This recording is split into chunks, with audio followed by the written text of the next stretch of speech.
예수와 함께 죽고 부활 생명 내 안에 새로운 삶이 열렸네.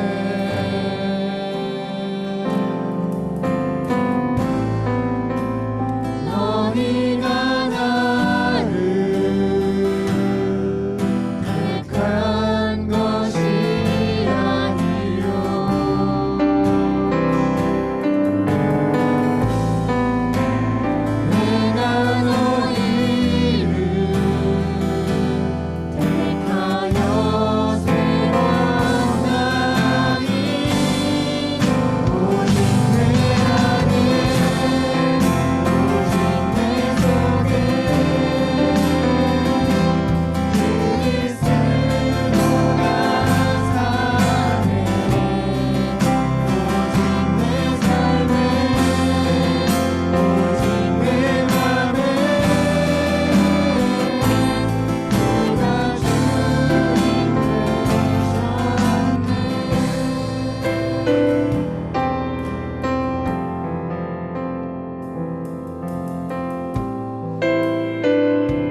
같이 기도드리시겠습니다. 선한 목자 되시는 하나님 아버지 감사합니다. 이렇게 계절이 변하고 아름답게 물들은 세상을 보면서 다시 한번 하나님이 창조하신 자연이 얼마나 아름답고 또 살아계신 하나님의 능력이 얼마나 위대한지 생각하게 되는 그런 좋은 날 허락하심에 감사드립니다. 또한 이렇게 거룩한 주일에 주님을 만나기 위해 이 자리에 저희를 불러주심에 감사드립니다.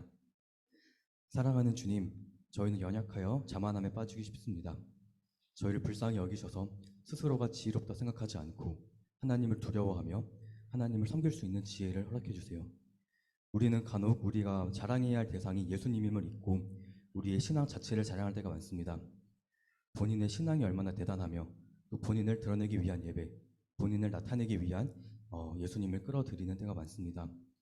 우리의 신앙을 위한 예수님이 아닌 예수님을 위한 신앙, 내가 주인공이 아닌 예수님이 주인 되는 믿음을 잃지 않도록 저희를 붙잡아 주시길 기도드립니다. 우리의 삶은 아름다우신 주님을 알아가는 삶입니다. 우리가 평생 주님의 크신 뜻과 지혜를 다 헤아리지 못할지라도 매일 하늘의 소망을 품고 마음을 다해 하나님을 바라보고 갈망하며 믿길 기도합니다. 저희가 스스로 할 수 있는 것은 아무것도 없습니다. 주님, 이 시간 기도드리기를 저희의 지식을 의지하는 어리석음을 범하지 않고 나 자신을 모두 내려놓고 이 예배의 주인이신 하나님 한 분만을 온전히 바라보게 해주세요. 오늘 이 예배를 위해 준비한 속기를 기억해 주시고 오늘 말씀을 전하실 김은현 목사님께 영육간의 강건함 허락하시고 그를 통해 전달되는 주님의 말씀에 귀를 기울이는 시간 되길 기도드립니다. 오늘 하루도 우리 서울대학교 대학원 예배의 형제 자매들 모두 아름다우신 주님을 찬양하며 하나님을 갈망하는 시간 되길 기도드리면서 찬양받기에 합당하신 우리 주님 예수님의 이름으로 기도드립니다. 이어서 사도신경으로 신앙 고백하시겠습니다. 나는 전능하신 아버지 하나님 천지의 창조주를 믿습니다. 나는 그의 유일하신 아들 우리 주 예수 그리스도를 믿습니다. 그는 성령으로 잉태되어 동정녀 마리아에게서 나시고 본디오 빌라도에게 고난을 받아 십자가에 못 박혀 죽으시고 장사된 지 사흘 만에 죽은 자 가운데서 다시 살아나셨으며 하늘에 오르시어 전능하신 아버지 하나님 우편에 앉아 계시다가 거기로부터 살아있는 자와 죽은 자를 심판하러 오십니다. 나는 성령을 믿으며 거룩한 공교회와 성도의 교제와 죄를 용서받는 것과 몸의 부활과 영생을 믿습니다. 아멘. 이어서 성경 봉독하도록 하겠습니다. 신명기 8장 1절로 3절 제가 대표로 봉독하겠습니다. 내가 오늘 명하는 모든 명령을 너희는 지켜 행하라. 그리하면 너희가 살고 번성하고 여호와께서 너희의 조상들에게 맹세하신 땅에 들어가서 그것을 차지하리라. 내 하나님 여호와께서 이 40년 동안 내게 광야의 길 걷게 하신 것을 기억하라. 이는 너를 낮추시며 너를 시험하사 내 마음이 어떠한지 그 명령을 지키는지 지키지 않는지 알려 하심이라. 너를 낮추시며 너를 줄이게 하시며 또 너를 알지 못하며 내 조상들도 알지 못하던 만나를 내게 먹이신 것은 사람이 떡으로만 사는 것이 아니요 여호와 입에서 나오는 모든 말씀으로 사는 줄을 내가 알게 하려 하심이니라. 아멘.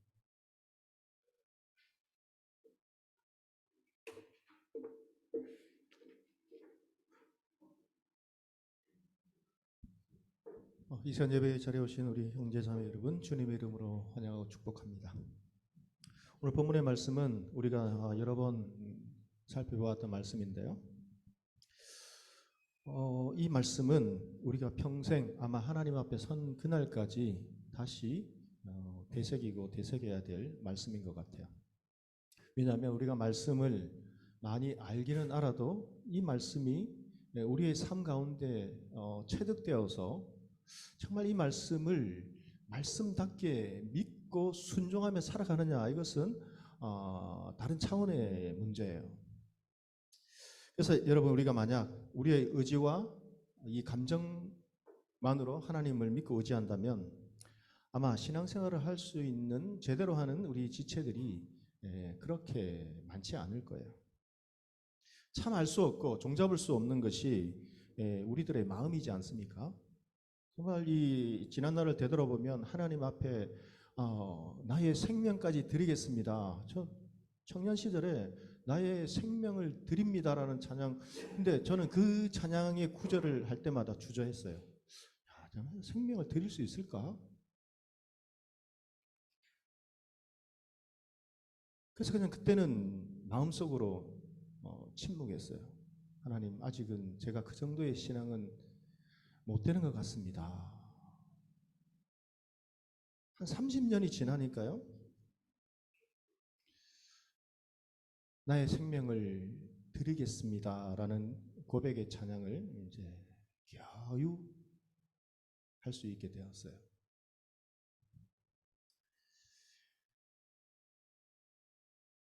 종잡을 수 없는 우리의 마음, 그러하기에 하나님께서 우리 곁에서 도와주시는 거예요.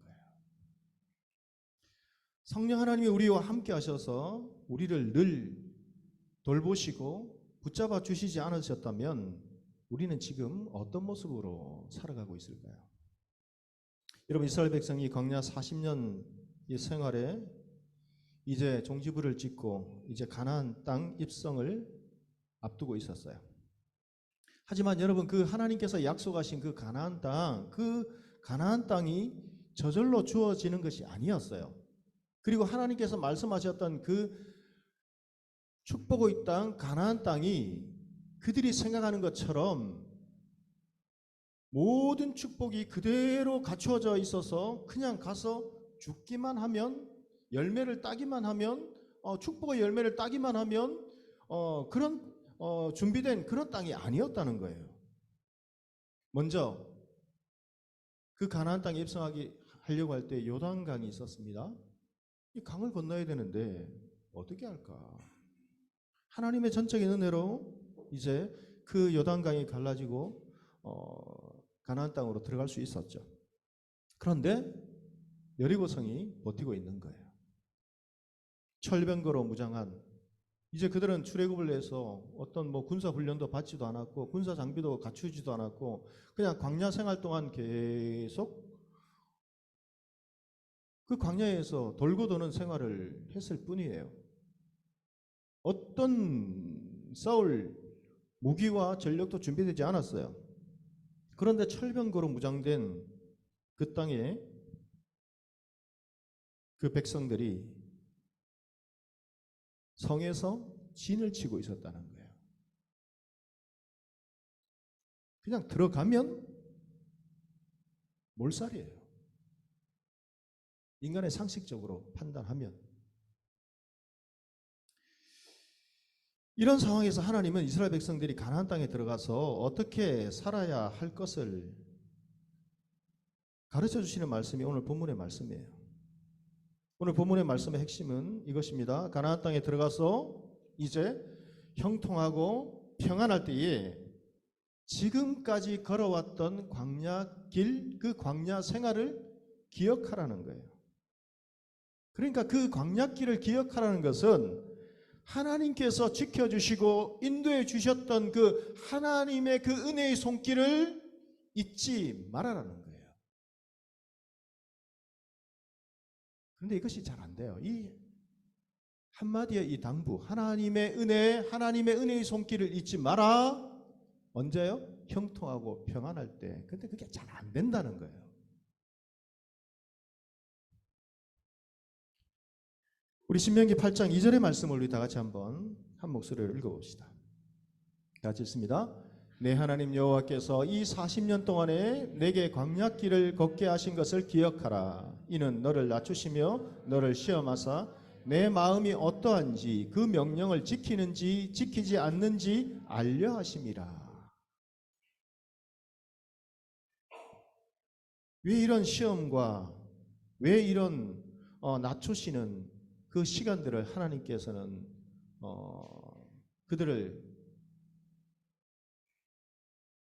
인도하시면서 이런 시간을 갖게 하셨을까? 그 하나님의 자녀들의, 이스라엘 백성들의 그 마음이 어떠한지, 하나님 말씀을 지키는지 아니 지키는지를 알려고 시험하셨다는 거예요. 그러니까 진실한 속마음을, 그 믿음을 알고자 하셨다는 거예요. 이것은 여러분 비단 이스라엘 백성들에게만 해당되는 것이 아닙니다. 우리의 삶 가운데서도 이것은 동일하게 해당된다는 것이죠. 여러분, 우리가 살아온 인생길에 대해서 한번 되돌아보시기를 바랍니다. 광야와 같이 우리의 힘으로서는 도저히 감당할 수 없는 것으로 우리의 믿음을 연단시키기 위해서 인도하실 때가 있다는 거예요. 지금 여러분이 걸어가고 있는 이 광야는 어디입니까? 무엇입니까? 때로는 육신의 고통일 수 있고 인간관계일 수 있습니다. 또 취업의 문제일 수 있습니다. 결혼의 문제일 수도 있어요. 또 가족 간의 문제일 수도 있고 금전적인 문제일 수도 있고 여러 가지 광야를 우리는 만날 수 있다는 것이죠. 왜 하나님께서는 나의 힘으로는 극복할 수 없는 이런 광야로 하나님은 인도하시는가? 곧바로 그냥 믿기로 결단하고 하나님 앞에 눈물을 흘리고 은혜 받았을 때에 기도하면 하나님 취업도 그냥 잘 되게 해주시고 시험도 통과되게 해주시고 논문도 그냥 패스되게 해주시고 척척척척 그렇게 되면 더 잘 믿을 건데 왜요 하나님?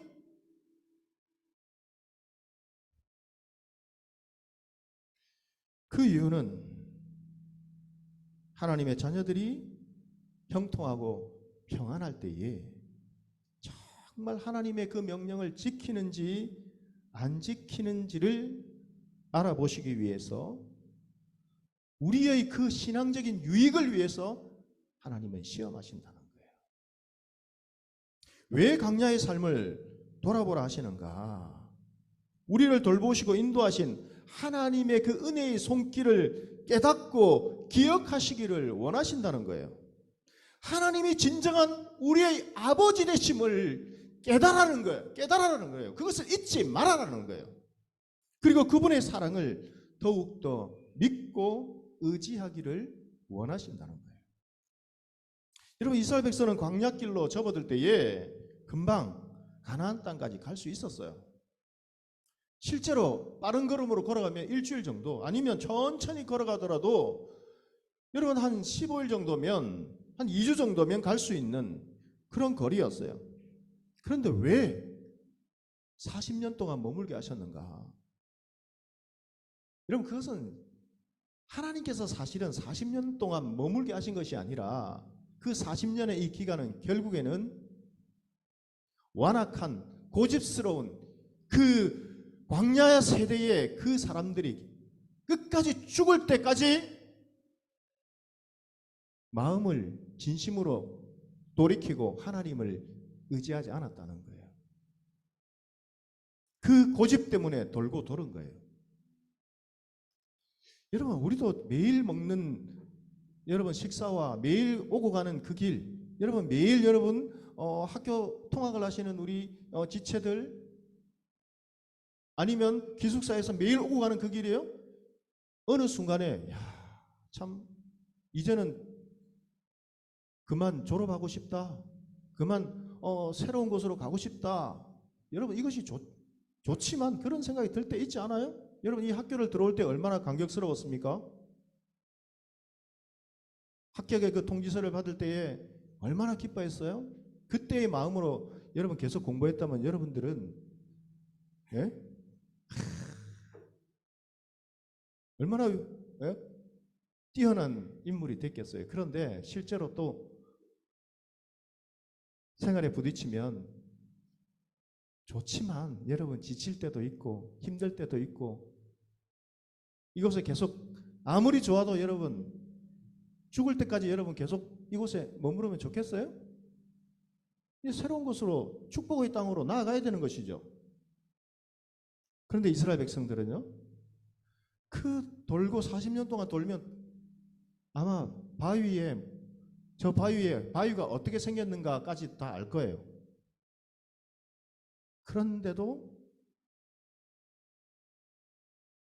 마음을 전심으로 돌이키고 하나님을 의지하지 않아요. 이것이 우리 인간의 모습이라는 거예요. 이것이 우리의 모습이 될 수 있다는 거예요.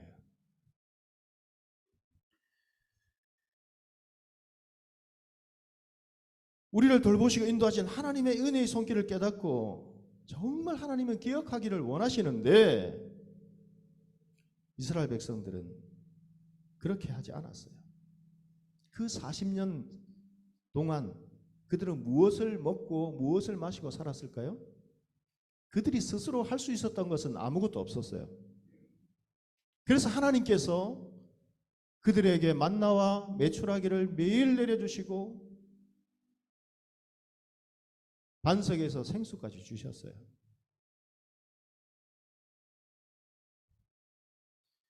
그런데도 그들은 하나님을 전심으로 사랑하고 의지하지 않았어요. 그 광야에서 생존할 수 있는 유일한 방법, 그것은 무엇이었는가? 오직 하나님의 그 은혜의 손길, 하나님만을 바라보고 의지하는 것이었어요. 그 한 가지. 근데 그것이 안 되었다는 거예요. 죽을 때까지 안 되었다는 거죠. 왜 그 모습을 성경에 기록해 놓으셨을까요? 그 모습을 보고 우리에게 교훈이 되어서 깨달으라는 거예요. 그것을 직접 겪지 않고 제발 그 이후의 세대들은, 지금을 살아가는 우리 세대에서는 제발 일주일 만에 이 땅에, 약속의 땅에 들어가기를 원하시는데, 하나님 그토록 간절히 원하시는데 30년, 40년이 되어도, 죽음을 앞두고도 그 고집은 꺾이지 않는 거예요. 하나님 먼저, 하나님하고 하나님 먼저, 하나님께서 먼저 양보하시죠? 먼저 축복 주세요. 먼저 학교 가게 해주세요. 먼저 취업시켜 주세요. 먼저 놀라운 연구 결과가 나오게 해주세요. 먼저 높여주세요. 그러면 하나님, 제가 잘 믿을게요. 과연 그렇게 될까요? 안 된다는 거죠. 세상의 유혹과 여러분 그 자리에 갔을 때에 과연 그 마음대로, 그 마음 먹은 대로, 결심대로 될까? 안 된다는 거예요. 그래서 여러분, 신앙은 하루아침에 이루어지는 게 아니에요. 그래서 하나님은 우리의 신앙을 잘한다, 어린 나이에 비교한 거예요. 잘하는 거예요, 신앙은.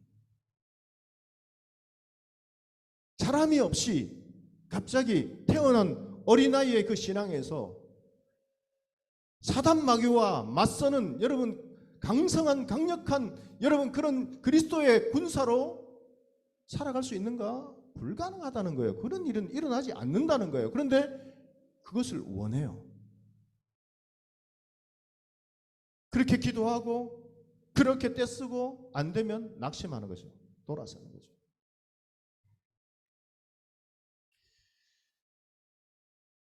여러분, 우리의 매일매일의 삶이 하나님께서 나에게 은혜를 주시지 않으셨다면, 하나님이 돌보아 주시지 않으셨다면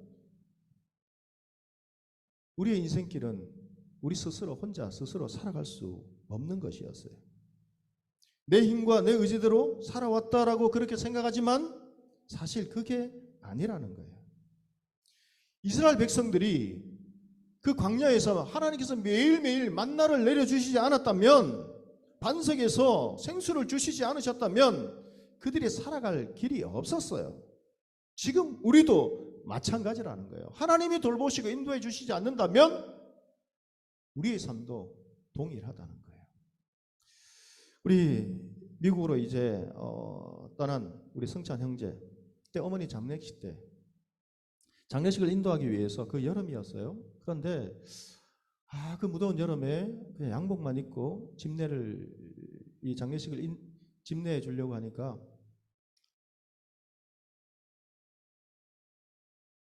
마음이 좀 걸렸어요. 그래도 최선을 다해서, 제가 큰 대형교회 있을 때도 그렇게 열심히 준비해서 장례식을 인도하지는 않았어요. 그래서 하나하나, 그래서 그 목사 가운을, 구겨진 가운을 걸어 놓았는데요, 좀 주름이 있어서 그것을 다리기 위해서 다림질을 했어요. 근데 평소에 이 다림이가 피복이 좀 벗겨져 있었어요. 근데 이 피복이 벗겨져 있을 때 저도 모르게 잠깐 뭐가 잘못되면 이 깜짝 놀랄 정도. 그런데 이 피복에 있는 전선이 그냥 이렇게 가느다란 여러분 그 전선들이 뭐 수십 가닥 있는 그런 전선이 아니고 우리 큰 굵은 우리 전선 있잖아요. 이제 그런 것으로 되어 있었어요. 그런데 그날 이 가운을 다리기 위해서 다리미를 탁 드는 순간에요. 갑자기 온 집안에 퍽 소리가 나면서요. 정전이 되어버리는 거예요. 그러니까 에어컨이고 냉장고고 뭐 한순간에 다 정전이 되어버렸어요. 그러니까 집에 전기를 아무리 많이 써도 에어컨을 여러분 다 틀고 다 모든 뭐 헤어 드라이까지 다 가동을 해도 한 번도 이렇게 다운된 적이 없었는데 그 다리미에 이 피복에 제 손이 닿는 순간에 저도 모르게 손이 닿았죠. 감전이 된 것이죠.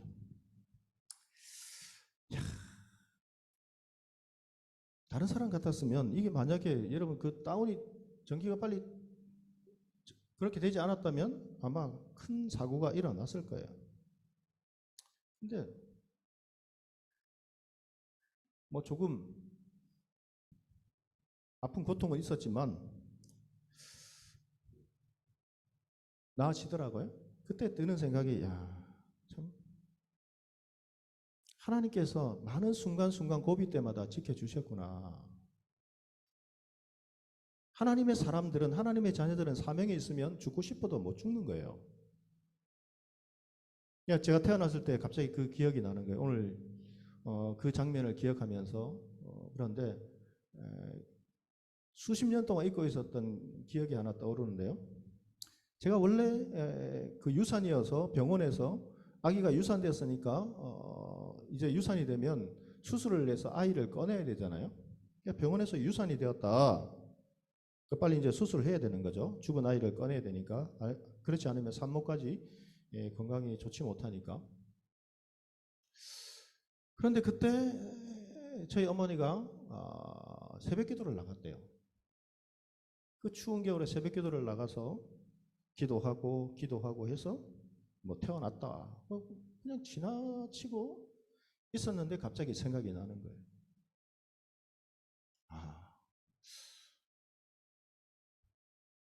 참 하나님의 은혜로 살았구나.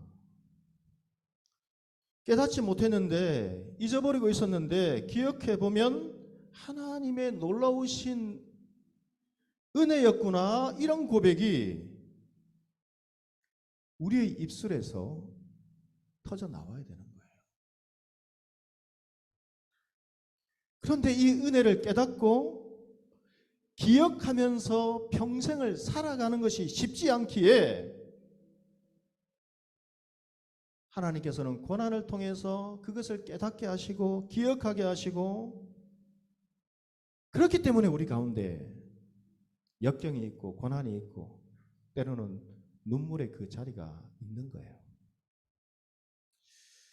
그리고 이런 광야길을 걸으며 고난을 겪으며 깨달았으면 여러분 그 깨달은 것을 기억하고 있어야 돼요. 기억하고 그것을 말씀에 순종하는 삶을 우리들이 살아가야 된다는 것이죠. 그런데 그것이 생각보다 쉽지 않다는 거예요.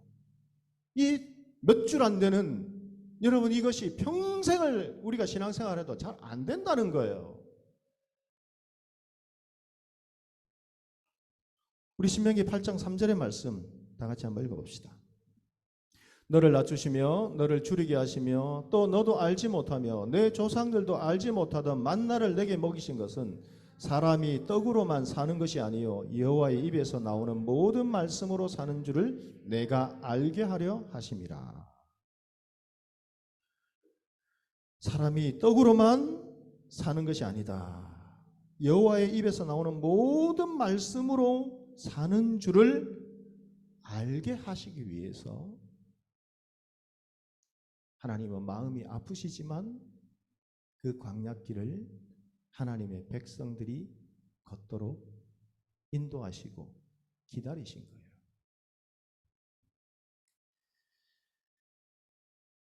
여러분 우리가 밥 먹고 건강관리 잘해서 잘 잘 살 수 있는 것 아니에요.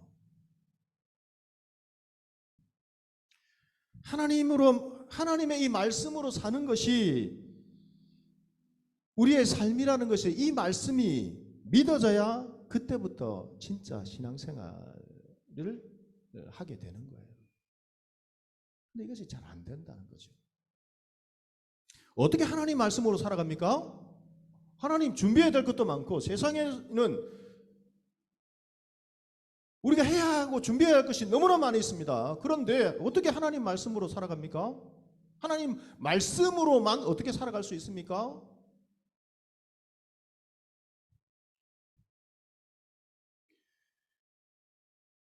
그러나 여러분, 이 하나님 말씀을 우리가 믿고 순종하셔야 돼요. 요한복음 1장 1절 말씀에 태초에 하나님이 계시니라. 천지가 창조되기 이전에 하나님이 먼저 계셔서 그 하나님이 우리를 이 온 우주 만물을 창조하신 거예요. 태초에 말씀이 계시니라. 이 말씀이 계셨죠. 그런데 이 말씀이 하나님과 함께 계셨어요. 그런데 이 함께 계셨던 이 말씀은 누구이신가? 곧 예수 그리스도, 그분이 하나님이시라는 거예요. 근데 이 말씀이 육신이 되어 우리 가운데 오셨어요. 그래서 이 말씀은 우리의 생명이에요. 빛이라 그렇게 말씀하시는 거예요.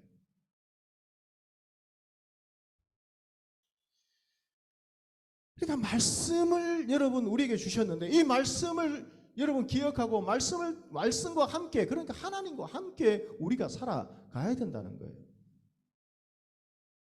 우리가 공동체 성경 읽기에서 지금 요한복음을 계속 읽고 있는데요. 태어나면서부터 눈을 보지 못하는 소경이 있었어요.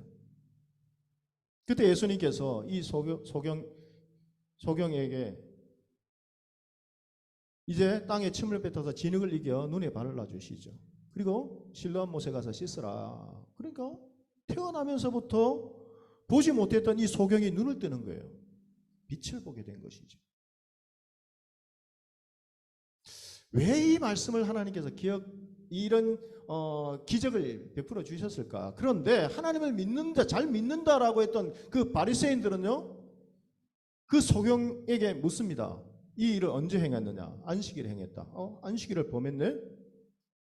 예수님을 죽일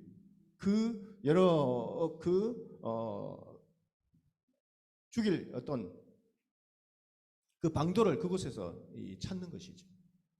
사실 그것을 보고 잘 믿어야 될 사람은 소경보다도 더 그곳에서 소경을 바라보면서 살았던, 열심으로 신앙생활을 했던 바리새인들이었어요. 그런데 빛이 그들에게 비추어졌지만 그들은 예수 그리스도를 하나님으로 믿지 않았어요. 깨닫지를 못했던 것이죠. 그래서 여러분, 이 말씀이 우리 가운데 오셨습니다. 생명으로 빛으로 오셨어요. 여러분, 빛으로 오셨다는 것은 사실 여러분 빛이 없으면 우리는 살아가지 못해요. 이 온 우주가 암흑이 된다면 살아날 생명체가 있을까요?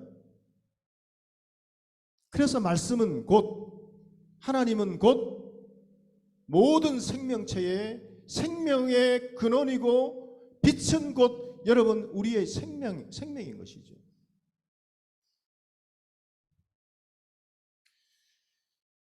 그래서 이 말씀을 듣고 읽고 묵상할 때에 성령 하나님께서 말씀이 이해되도록 도와주시는 거예요. 이것을 조명이라고 하는 거예요. 조명.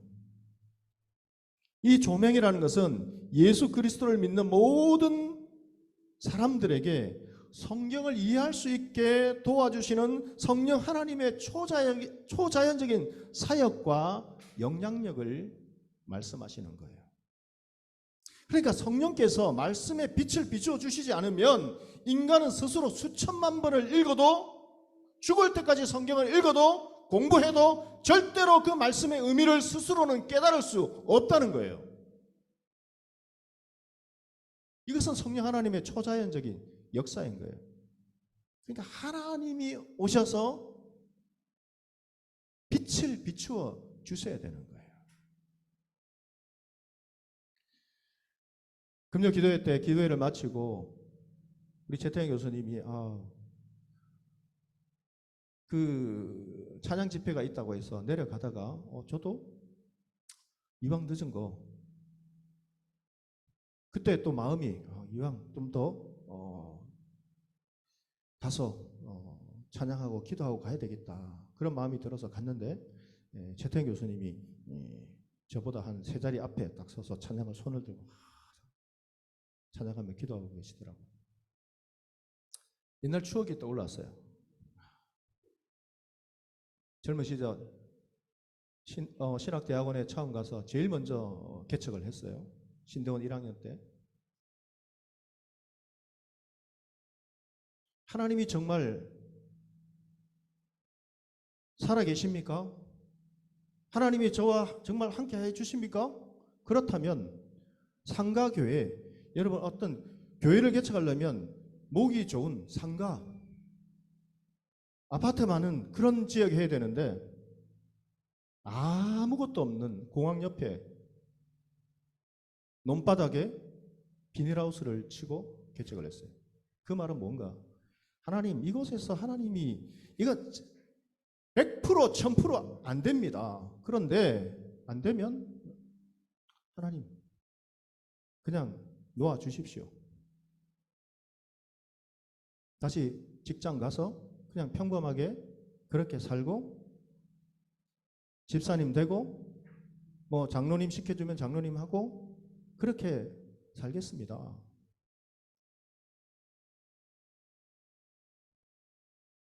너네 비닐하우스로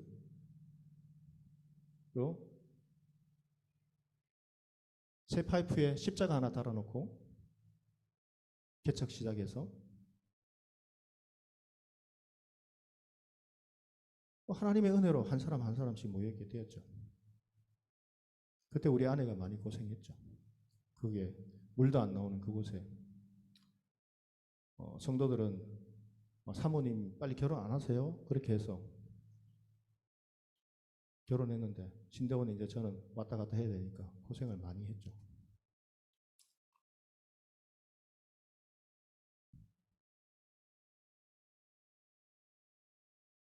그런 과정을 거치면서 큰 대형교회 한 번 설교를 하면요 부목사였지만 수천 명이 있는 그곳에 서면요 대단한 뭔가 성공을 할 수 있을 것 같은 그런 착각 속에 선 거예요. 어제 그 교회가 보니까 그 교회보다 한 몇 배는 컸던 것 같아요. 한번 예배를 드릴 때. 그래서 많이 배웠죠. 예배를 준비하는데 예배 기획과 콘티까지 다 짜야 됩니다. 멘트 하나까지 그 방송에 생방송을 하듯이 멘트 하나, 안내, 여러분 그 설교를 읽는 것, 설교 사회 볼 때 부목사로서 사회를 하는데 약간 버벅거렸다. 지금처럼 말이 한번 실수를 하거나 성경을 읽는데 단어 하나 약간 버벅거렸다. 한 달간 사회 중지.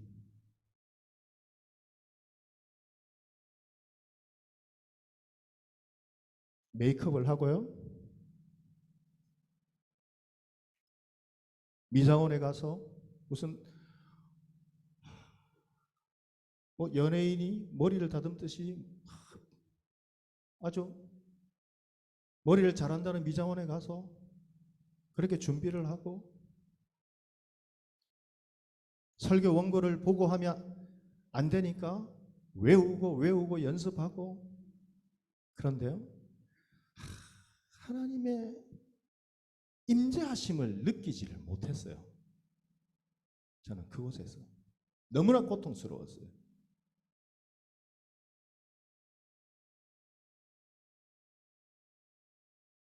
내가 하나님의 말씀을 전하는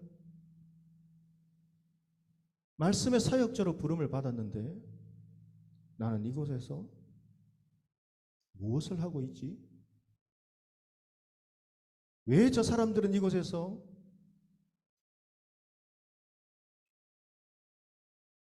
영화 관람을 보듯이 공연을 보듯이 이곳에 와서 저렇게 앉아 있을까?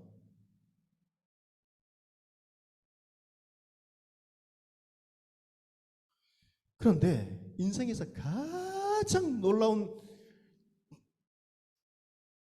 제 삶을 바꾸는 설교를 들었던 교회는 어디인가? 수요일 날이 되어서 예배를 갑자기 수요일 예배를 드리고 싶은데요. 지나가다가 조그마한 이름 없는 교인도 몇 명 안 되는 그곳에 들어가서 자리에 앉아서 이제 예배가 시작되는데요. 그날 설교의 이사야 말씀을 이제 본문으로 읽는데요. 지렁이 같은 너 야고바, 이 말씀 아시죠? 너는 불 가운데로 지날 때 이 말씀 중 한데 너는 내 것이다 하는데요.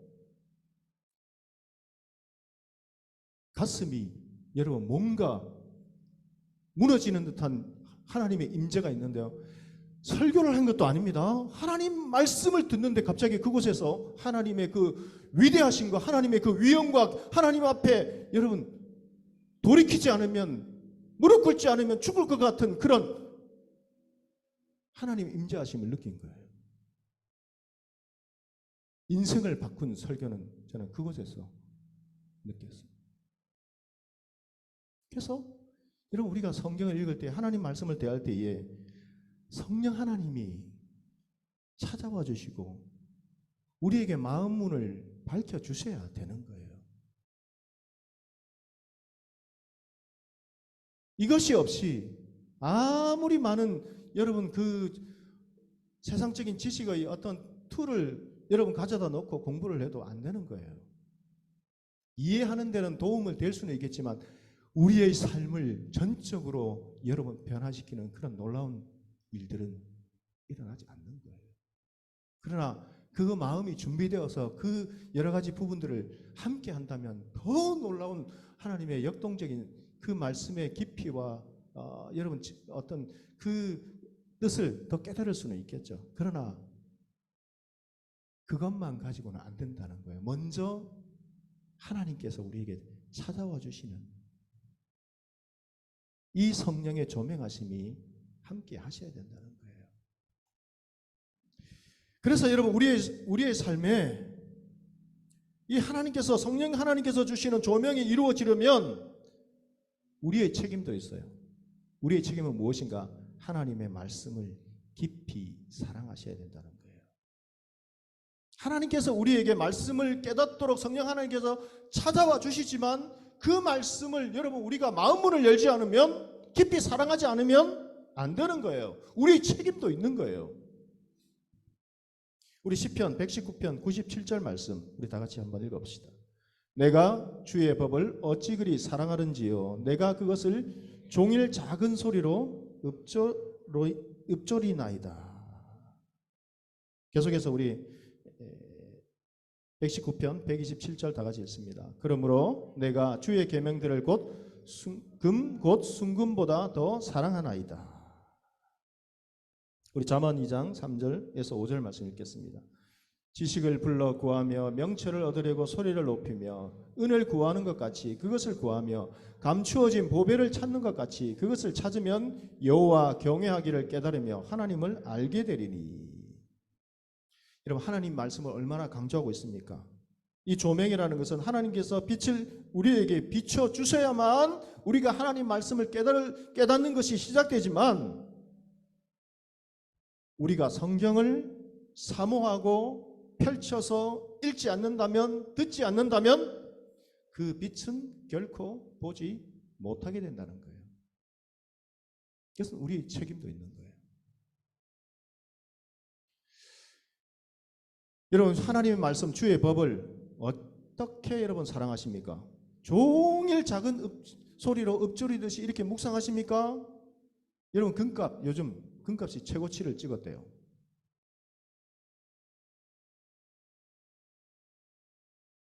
금이 뭐 30만 원 넘었는가요? 40만 원 넘었는가요? 한 돈에? 뭐 그렇다고 하는데 저는 있는 결혼 반지 이 돌반지까지 다 걷어서 교회 건축하는데 건축원금으로 다 들여버렸어. 관심도 없어요. 그런 생각이 들죠. 그때 한 돈에 10만 원도 안 했는데 그거 계속 가지고 있었다면 지금 한 4배는 되어서 4배 더 많이 건축원금 드렸겠네. 이런 생각은 들지만 하나님 성전에 드리는 걸 재테크하는 것도 아니고요. 순금, 여러분 순금보다 여러분 더 사랑하세요? 하나님 말씀을? 하나님께서 주시는 이 명체를 얻으려고 소리를 높이고 은을 구하는 것 같이 감추어진 보배를 찾는 것 같이 하나님 말씀을 여러분 펼치고 듣고 사모하고 있나요? 하나님 말씀을 여러분 얼마나 강조하고 있습니까? 그래서 여러분 왜 하나님은 하나님 말씀을 이렇게 사랑하고 가까이하고 읽고 묵상하라 하시는가? 성경이 과연 하나님 말씀이 과연 어떤 책이기에 우리의 삶을 변화시키는가? 우리 다 같이 베드로전서 1장 23절의 말씀을 다 같이 읽습니다. 시작. 너희가 거듭난 것은 썩어질 씨로 된 것이 아니요 썩지 아니할 씨로 된 것이니 살아있고 항상 있는 하나님의 말씀으로 되었느니라. 자, 여기서 두 가지 씨에 대해서 말씀해 주시고 계세요. 자, 썩는 씨와 썩지 아니하는 씨가 있다 말씀하세요. 자, 썩는 씨를 심으면 무엇을 거두게 될까요? 자, 밭에 감자를 심었어요. 밭에 옥수수를 심었어요. 자, 그렇다면 감자를 심으면 무엇이 날까요? 예, 무엇이 날까요? 감자가 나죠. 옥수수를 심으면 무엇이 날까요? 옥수수가 나고.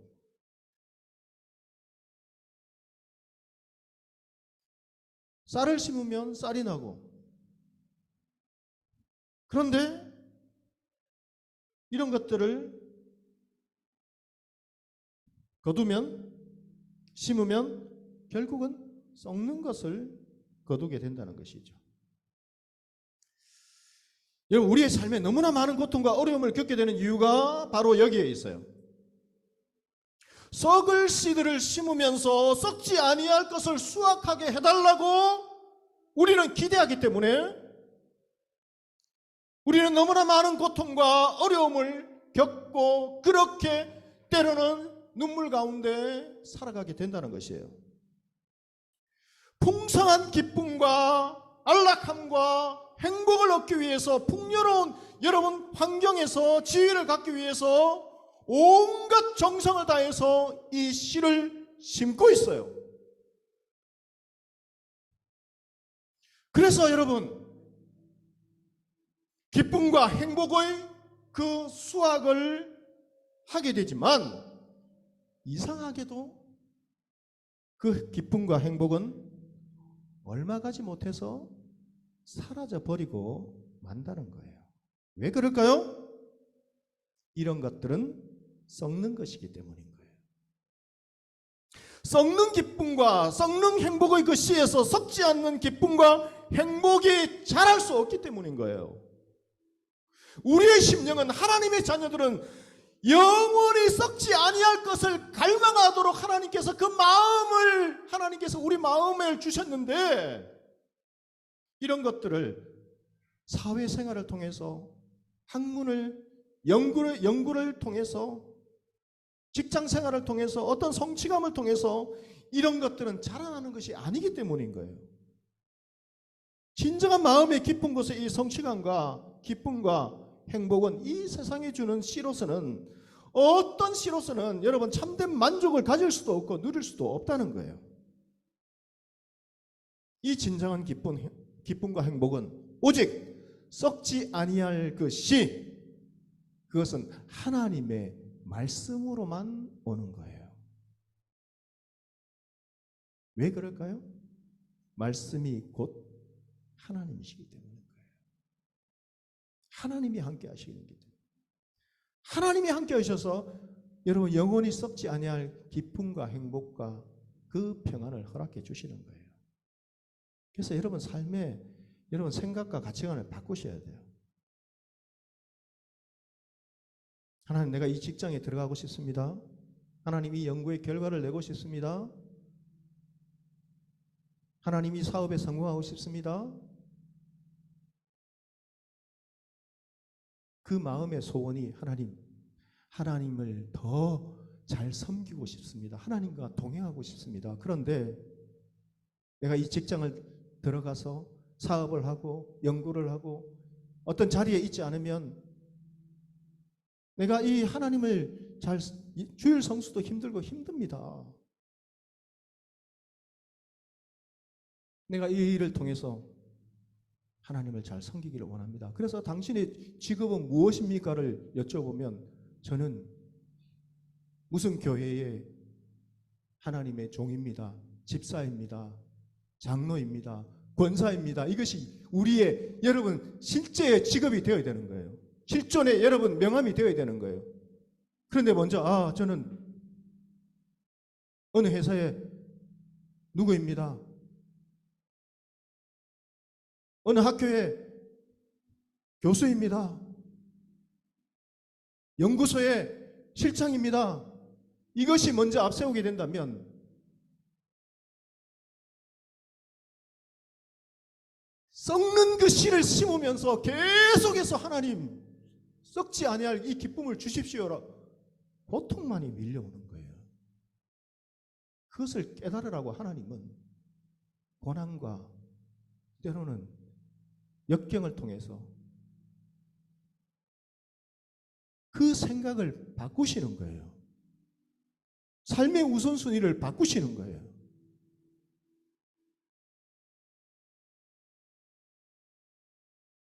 그래서 저는 여러분들 위해서 이렇게 기도하지만 단적으로 한 명만 이야기한다면 우리 수장자매 이야기할 때 하나님이 함께 하시면 무한한 가능성이 있는데 삶의 우선순위를 바꾸고 하나님이 이 회사의 주인이 되어주시고 하나님이 이끌어주시고 하나님이 이것을 통해서 뭔가 하나님의 일을 하고 싶습니다라는 정말 이 믿음 안에서 나오는 강력한 그 영혼에 썩지 아니할 그것을 바라보는 그 소원이 있다면 하나님께서 어떤 일을 행하실까?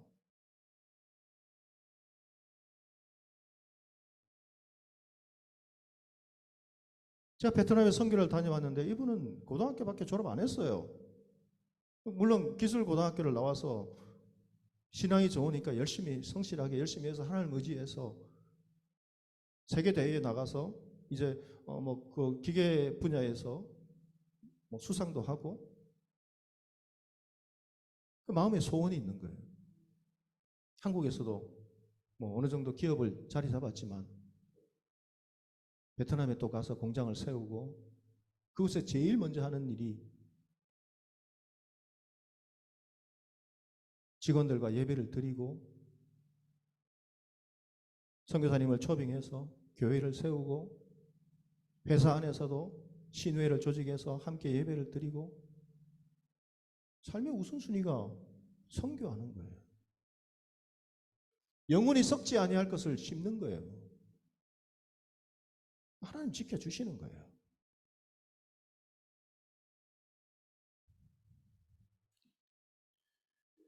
베드로전서 2장 2절 말씀 우리 다 같이 읽어봅시다. 갓난 아이들 같이 순전하고 신령한 젖을 사모하라. 이는 그로 말미암아 너희로 구원에 이르도록 자라게 하려 함이라. 여러분 하나님의 말씀은 우리의 영적 양식이에요. 영적 양식을 여러분 공급받지 않고 먹지 않는다면 어떻게 될까요? 젖을 먹으면서 자라나야 되는 거예요. 젖을 먹으면서 여러분 먼저 자라나야 그 다음에 고기를 먹을 수 있는 거예요. 고기가 싫은 우리 분들은 스시를 먹을 수 있는 거예요. 네? 그런데 많은 하나님의 자녀들이 바로 그냥 스테이크를 뜯으려고 해요.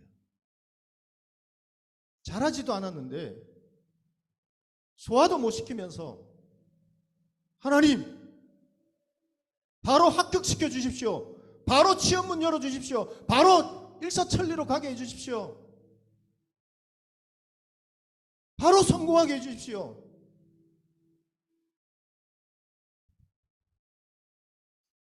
여러분 고기를 맛있게 먹고 그 고기가 먹는 것이 우리의 삶의 자양분이 되려면 먼저 자라나야 되는 거예요. 그렇게 되기 위해서는 여러분 우리가 먼저 말씀을 먹으며 자라가야 되는 거예요. 말씀을 통해 하나님을 만나고 하나님과 교제하고 하나님의 뜻을 깨닫고 그 말씀이 우리의 거울이 되고 우리의 빛이 되고 내가 홀로 걸어가는 것이 아니라 하나님이 우리가 말씀을 사모하고 가까이 할 때 찾아오셔서 우리가 걸어갈 인생의 방향과 지혜와 명철과 모든 것을 다 채워주시고 인도해 주시는 거예요. 그래서 말씀은 영적 양식뿐만 아니라 하나님의 자녀들에게 거울이 되고 불과 방망이가 되고 검이 된다. 이렇게 말씀하세요. 우리 예레미야 23장 28절에서 29절 말씀 다 같이 읽겠습니다. 시작.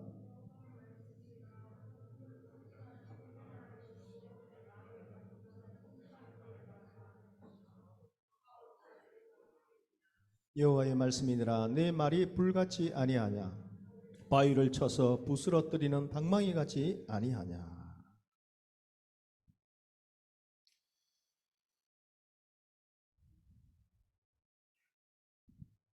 여러분 이래서 말씀이 주는 기쁨은 항상 쉽고 순탄한 것만은 아니라는 거예요.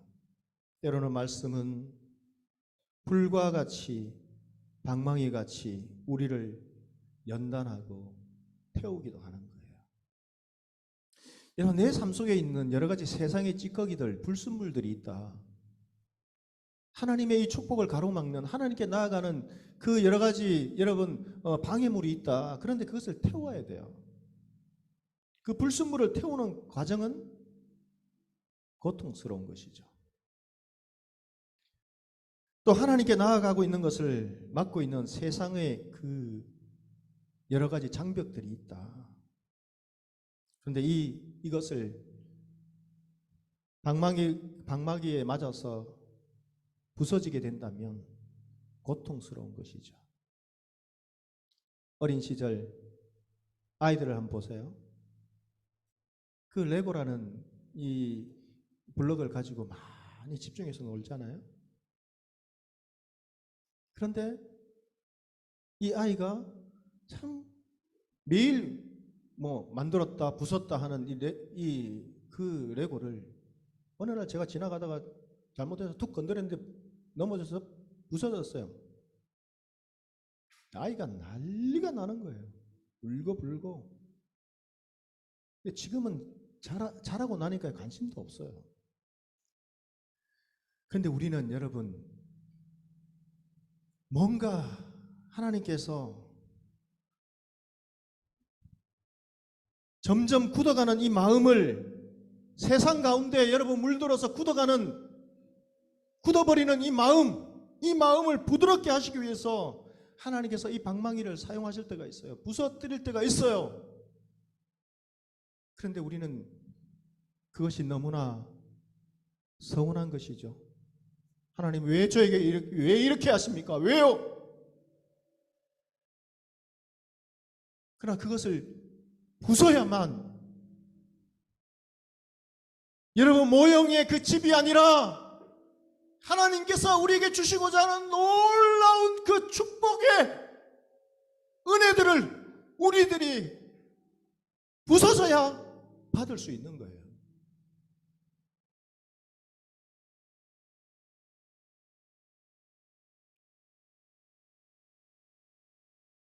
세상에 어떤 아버지가 그 사랑하고 기뻐하는 그 아들에게 방망이를 들어서 그것을 부서뜨리고 불을 태워서 그것을 태워버리는 것이 무엇이 기쁘시겠어요? 그러나 사랑하기 때문에 아픔을 참고 방망이를 들어 부수고 필요 없는 것들을 태워버리시는 거예요. 왜요? 정말 참된 것, 영원한 것, 가치 있는 것, 그것을 주시기 위해서라는 거예요. 부수지 않으면 그것에 우리의 삶에 진정 필요한 것을 우리는 깨닫지를 못해요. 영원히 썩지 아니할 것을 부수지 않으면 지을 수가 없기 때문인 거예요. 그러하게 여러분, 진정한 아들, 딸이 아니면, 그 자녀가 아니면 이런 가슴 아픈 사랑의 표현을 하지 않는다는 것이죠. 진정한 자녀이기 때문에 우리에게 이런 사랑을 표현하시는 거예요. 여러분의 삶 속에 하나님의 말씀이 불같이 방망이같이 역사하셨던 때는 언제입니까? 사랑하는 우리 형제 자매 여러분, 그때를 기억하며 우리 겸비하게 하나님께로 돌아올 수 있기를 축복합니다. 우리 야고보서 1장 23절에서 25절의 말씀을 다 같이 읽겠습니다. 누구든지 말씀을 듣고 행하지 아니하면 그는 거울로 자기의 생긴 얼굴을 보는 사람과 같아서 제 자신을 보고 가서 그 모습이 어떠해 있는지를 곧 잊어버리거니와 자유롭게 하는 온전한 율법을 들여다보고 있는 자는 듣고 잊어버리는 자가 아니요 실천하는 자니 이 사람은 그 행하는 일에 복을 받으리라. 할렐루야. 여러분은 하루에 거울을 얼마나 들여다보고 있습니까? 한 번이라도 들여다보고 있습니까? 그렇다면 그 거울이 어떤 거울입니까? 침묵의 거울입니까? 취미의 거울입니까? 일에 몰두해서 일의 성취의 거울입니까? 아니면 자녀의 거울입니까? 가족의 거울입니까? 아니면 다른 사람들의 평가의 그 거울입니까? 그렇다면 이 거울은 여러분을 왜곡된 모습으로 보여주기도 할 것이라는 거예요. 왜 자존감을 잃어버리고, 왜 여러분의 삶에 만족감이 없고, 왜 갑자기 나는 슬퍼지고 불행해지는가? 왜곡된 자신의 모습을 그 거울 속에서 찾아보려고 하기 때문인 거예요. 그것을 보기 때문인 거예요. 하나님의 말씀만이 완전한 거울이기에 내가 정말 누구인지, 내가 어떤 삶을 살아야 하는지, 나의 삶에 허락하신 약속과 가능성을 하나님께서는 이 하나님 말씀의 거울을 통해 우리에게 보여주시는 거예요. 여러분은 진정 하나님 앞에 생명과 맞바꾼 소중한 하나님의 아들, 딸이에요. 그리고 여러분은 무한한 가능성을 지닌 하나님의 그 일들을 대신할 하나님의 자녀들이에요.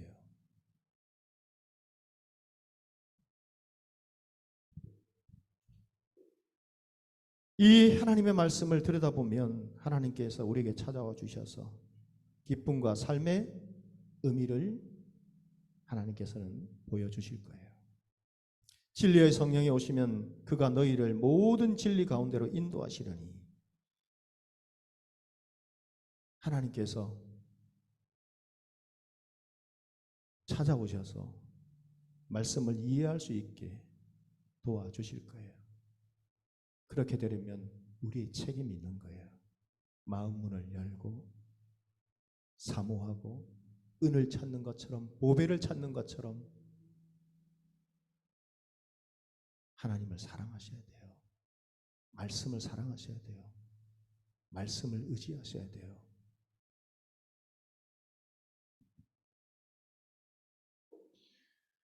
소경에게 눈을 뜨게 해주시는 그 놀라운 표적을 보여주셨지만, 빛이 오셔서 빛을 보여주셨지만, 바리새인들은 그것을 보고 하나님이 함께 하시고 찾아오셨다는 것을 그들은 깨닫지를 못했어요. 왜요? 마음문을 열지 않는 거예요. 사모함이 없는 거예요. 스스로 종교적인 열심과 노력을 통해서 하나님을 알아가려고 하고 교만과 아집과 종교적인 형식만 남은 그런 마음으로 살아갈 때 빛이 비쳐도 그들은 그 빛을 보지 못하는 거예요. 히브리서 4장 12절 말씀 우리 읽고 요한 1서 2장 27절 말씀 읽고 마치겠습니다. 우리 다 같이 읽습니다. 하나님의 말씀은 살았고 운동력이 있어 날선 어떤 것보다도 예리하여 혼과 영과 및 관절과 골수를 찔러 쪼개기까지 하며 또 마음의 생각과 뜻을 판단하느니. 우리 요한 1서 2장 27절입니다. 너희는 주께 받은 바 기름 부음이 너희 안에 거하나니 아무도 너희를 가르칠 필요가 없고 오직 그의 기름 부음이 모든 것을 너희에게 가르치며 또 참되고 거짓이 없으니 너희를 가르치신 그대로 주 안에 가라. 마지막 당부의 말씀입니다. 너희를 가르치신 그대로 주 안에 거하라. 여러분 인생의 광야길을 지금 여러분들이 걸어가고 있다면 이 하나님의 사랑을 깨닫고 믿음으로 하나님의 손길을 붙잡을 수 있게 되기를 주의 이름으로 축복합니다. 말씀을 붙잡아야 되는 거예요.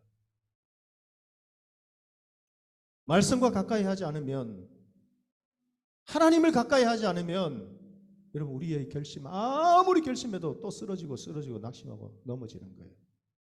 그런데 완전히 넘어졌다고 생각할지라도 일어날 힘이 없을 때라도 하나님 말씀 한 구절을 읽는데 갑자기 이렇게 부족하고 모자라도 그래 이런 모습이라도 기도해야지. 기도가 안 돼도 기도해야지. 너무 힘들어서 일어날 힘이 없을 때, 세상이 귀찮을 때, 영원히 여러분 계속해서 잠을 자고 싶을 때 누워서라도 하나님 일어나서 기도할 힘조차 없습니다. 그래도 기도하셔야 돼요. 말씀을 한 구절이라도 붙잡으셔야 돼요. 나에게 부딪히는 말씀이 있어요. 소망을 주는 말씀이 있어요. 감동을 주는 말씀이 있어요. 그러나 내 기분이 아니라 성령 하나님이 찾아오 주셔서 말씀 가운데 여러분과 함께 하시는 거예요. 말씀을 붙잡고 거하는 거예요. 함께 하는 거예요. 이 광야길에서 깨달은 이 귀한 사랑 잊지 않고 여러분 기억하며 살아갈 수 있게 되기를 바랍니다. 하나님 말씀을 믿음으로 붙잡고 경외하는 그 삶을 통해서 하나님이 예비하신 풍성한 은혜와 축복을 여러분 누리며 우리들이 살아가야 되지 않겠습니까? 여러분이 그 축복의 주인공이 되기를 바랍니다. 하나님 앞에 정말 놀랍게 붙들림을 받아 이 죽어가는 이 땅의 영혼들을 살리고 교회를 살리고 여러분 하나님을 알지 못하고 흑암 가운데 살아가는 그 영혼들을 구원하는 그 일들에 여러분 사회 곳곳에서 자리를 잡아 귀하게 쓰임받을 수 있는 주의 귀한 종들이 다 될 수 있기를 주의 이름으로 축복합니다.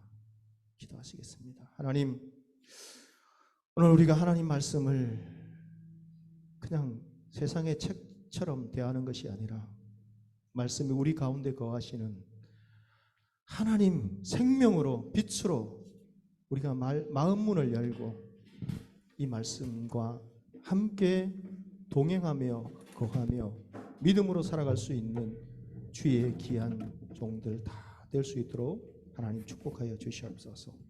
오늘 말씀을 통해 다시 한번 우리의 마음이 회복될 수 있도록 은혜를 다해 주시고 때로는 이 말씀이 우리의 삶 가운데 불과 방망이가 되어서 내가 그토록 붙잡고 있는 소중하게 생각했던 것들을 다 태워버리고 부서뜨리는 아픔을 경험한다 할지라도, 그러나 그것이 아버지 하나님이여 내가 붙잡고 있는 것이 썩어질 것을 심으면서 썩지 아니할 것을 바라는, 그것 때문에 고통스러운 낙심하며 눈물 짓는 그런 삶이 아니라 이제는 사랑하는 주의 귀한 종들을 붙잡아 주셔서 영원히 썩지 아니할 것을 주님께서 마음 눈을 밝혀주셔서 깨닫게 하시고 그것을 심으며 하나님이 베풀어 주시는 놀라운 은혜와 기적과 축복을 누리며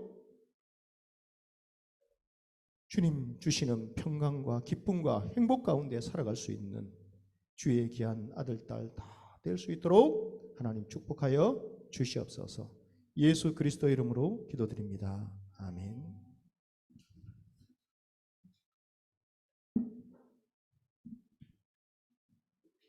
목사님 귀한 말씀 감사드립니다. 다음으로는 저희 함께 찬양하시면서 준비하신 예물 드리겠습니다.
우리의 힘이 되시고 방패가 되어주시는 살아계신 하나님 아버지 감사를 드립니다.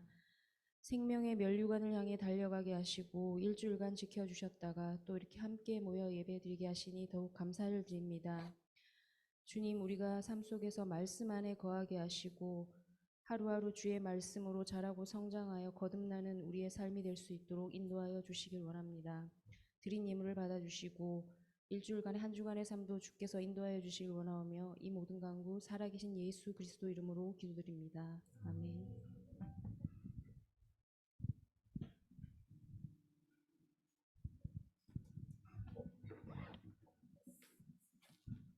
예, 오늘은 광고 말씀 딱 한 가지만 드리겠습니다. 주보에도 나와 있는데요. 올해 우리 추수 감사주일을 11월 셋째 주, 그러니까 앞으로 이제 2주 남았습니다. 11월 19일에 같이 지내기로 했습니다. 그래서 그 남은 2주 동안 여러분 하나님께서 주신, 각자에게 주신, 또 교회에 주신 그 감사의 조건들을 묵상하시길 바라고, 또 추수감사 주일에는 우리가 파틀락 하듯이 이렇게 서로 음식을 십시일반으로 이렇게 모아서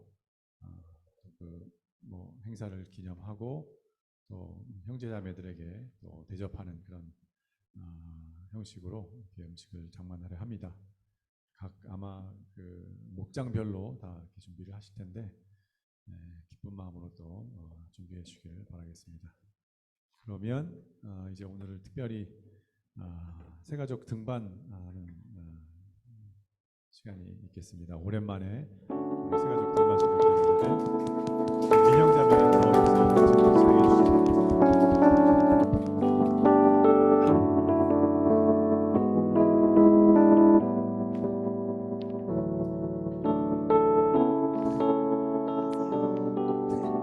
저희 새가족 교육 4주 마치고 저희 김주연 자매가 한 주도 안 빠지고 잘 나와가지고 드디어 등반을 하게 됐습니다. 인터뷰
올해 초에 봤던 영화가 있는데 Everything Everywhere All at Once라는 영화였는데요. 그 영화에서 이제 양자경 배우가 한 말인데 이제 그 허무주의에 빠져 있는 그 딸한테 저런 말을 해줘요. 그래서 그 당시에는 말씀을 붙들고 잘 살아갈 때가 아니었어서 저 말이 하루하루 한 줌의 시간을 되게 소중히 하고 충실히 살아가자는 그런 말이었어서 그때 저런 말이 힘이 됐던 것 같습니다.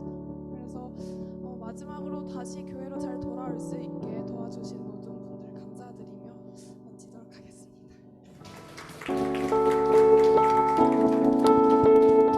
말 되게 잘하죠. 부끄럽다고 뭐 낯가린다는 데서 전혀 아니고 전혀 그런 사람이 아니에요. 네, 그래서 주연자매에게 저희가 등반을 맞이해서 선물을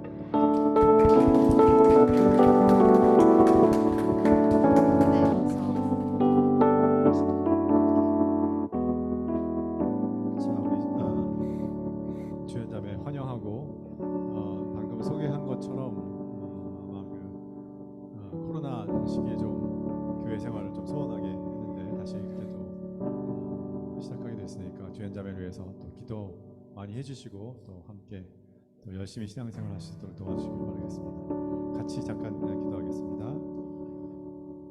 하나님 아버지 감사합니다. 주님께서 사랑하시는 우리 주연자매를 저희들에게 보내주셔서 함께 주 앞에 나와 예배하며 또 신앙생활을 할 수 있도록 인도하여 주심을 감사드립니다. 특별히 주연자매가 한동안 또 교회 생활이 소원했었는데 이제는 다시금 결단하고 또 주 앞에 성실한 모습으로 또 나가려 합니다. 주님께서 그의 또 특성처럼 불도저 같은 그런 신앙인이 될 수 있도록 주님 축복하시고 또 함께 또 등반해서 우리 모임에서 참여할 때에 그 목장에서 또 사랑받고 인정받는 그 자매가 되게 하시고 또 귀한 대들보 같은 또 목장에 또 귀한 구성원이 될 수 있도록 인도하여 주셔서 특별히 또 소비자 학과에서 그의 전공을 가지고 또 연구하고 공부할 때에 주님께서 지혜를 주셔서 그의 연구하는 그 과정과 또 열매를 통해서도 하나님께 크게 영광 돌리게 하여 주시옵소서. 감사드렸고 예수님의 이름으로 기도드렸습니다. 아멘.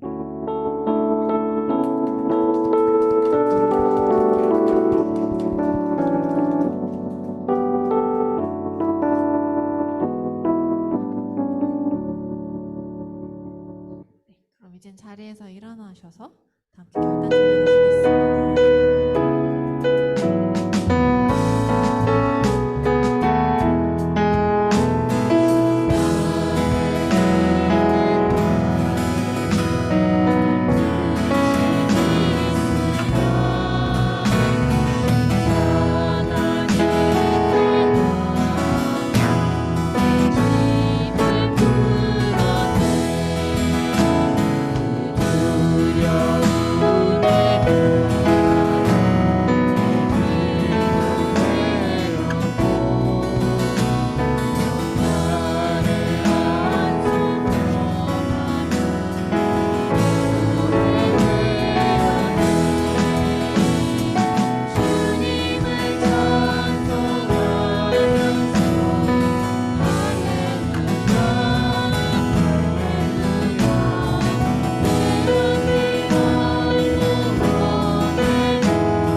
지금은 우리 주 예수 그리스도의 크신 은혜와 하나님 아버지의 청량할 수 없는 크고 깊고 넓으신 사랑하심과 성령 하나님의 감화, 감동, 인도 충만하신 귀한 은혜가 태초에 말씀이 계시니라 이 말씀이 하나님과 함께 계셨으니 이 말씀은 곧 하나님이라 하나님이신 이 말씀, 우리와 함께 하시는, 우리와 동행하시고 세상 끝날까지 함께 하신다 약속하셔서 말씀 가운데 찾아와 주셔서 우리의 삶을 조명해 주시고 우리를 인도하시는 이 하나님과 함께 말씀을 붙잡고 하나님이 그토록 원하시는 하나님 뜻과 하나님 영광과